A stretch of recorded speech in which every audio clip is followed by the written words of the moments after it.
اس کے بعد دوسری چیز محبت ہے.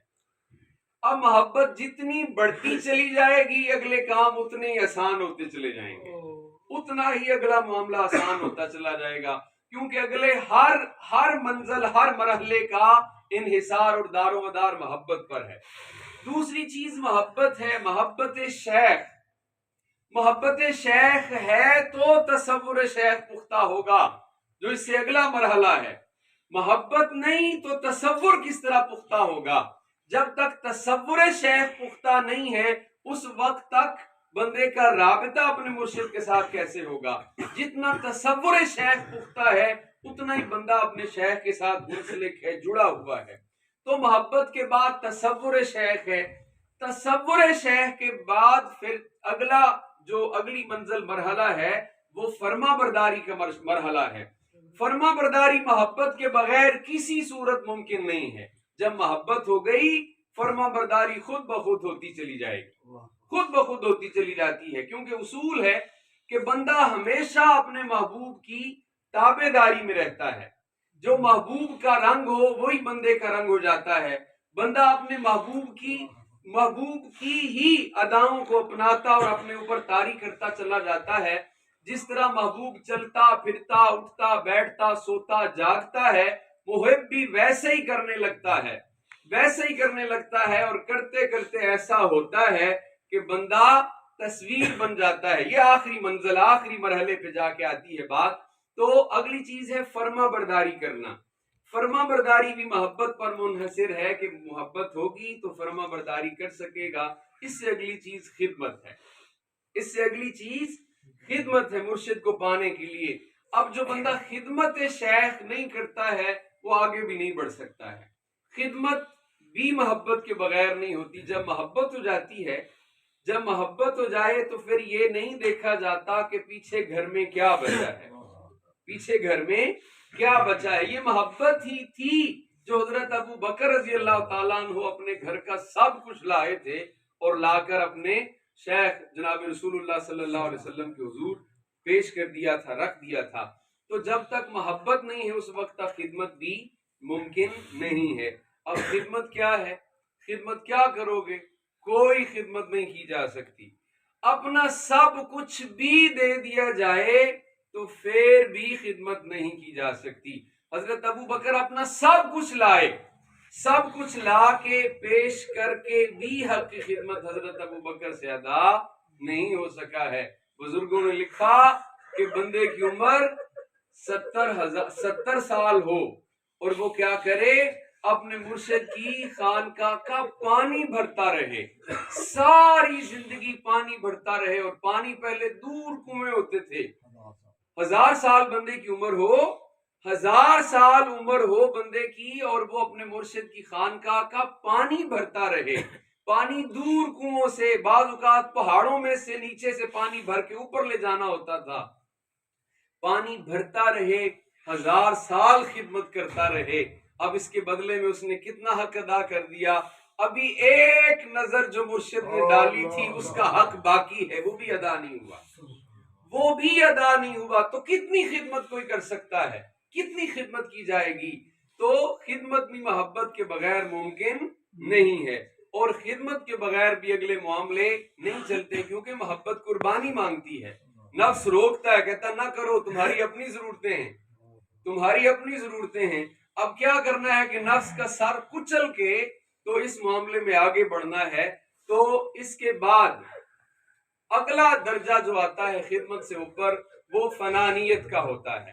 اب کیا ہے یہ کیفیت اور یہ درجہ یہ ہوتا ہے, اس کا اثر یہ ہوتا ہے کہ بندے کا چلنا پھرنا اٹھنا بیٹھنا سونا جاگنا سب کچھ اس کے مرشد کے مطابق ہو جاتا ہے, سب کچھ اس کے مرشد کے مطابق ہو جاتا ہے. اور جب بندہ فنانیت کی منزل پہ, فنا فی شیخ کے درجے پہ پہنچے تو اس کے لیے اگلا درجہ کھلتا ہے, اگلا دروازہ کھلتا ہے, اگلا مرحلہ اور سٹیج اس کے لیے آتی ہے جو کہ فنا فی الرسول کی ہے.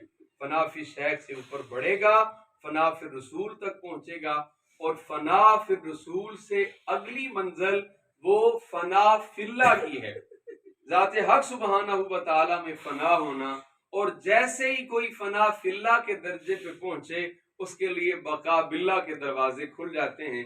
اللہ سبحانہ و تعالیٰ کے حضور دعا ہے کہ اللہ کریم جناب مرشد کو عمر خضر عطا فرمائے، صحت سلامتی اور تندرستی عطا فرمائے۔ اللہ کریم قاری اشرف صاحب کے اس خانقاہ کو، ان کے اس آستانے کو قیامت تک آباد و شاد فرمائے۔ اللہ کریم ان کے بھی علم میں، عمل میں، کاروبار میں، مال جان میں، رزق میں برکتیں عطا فرمائے۔ اللہ کریم پورے اموترا کے جو دوست ہیں اللہ تعالیٰ ان کو ہمیشہ، اور پورے سیالکوٹ کے دوستوں کو اللہ کریم سرسبز اور شاداب فرمائے۔ وما علیہ الا البلاغ۔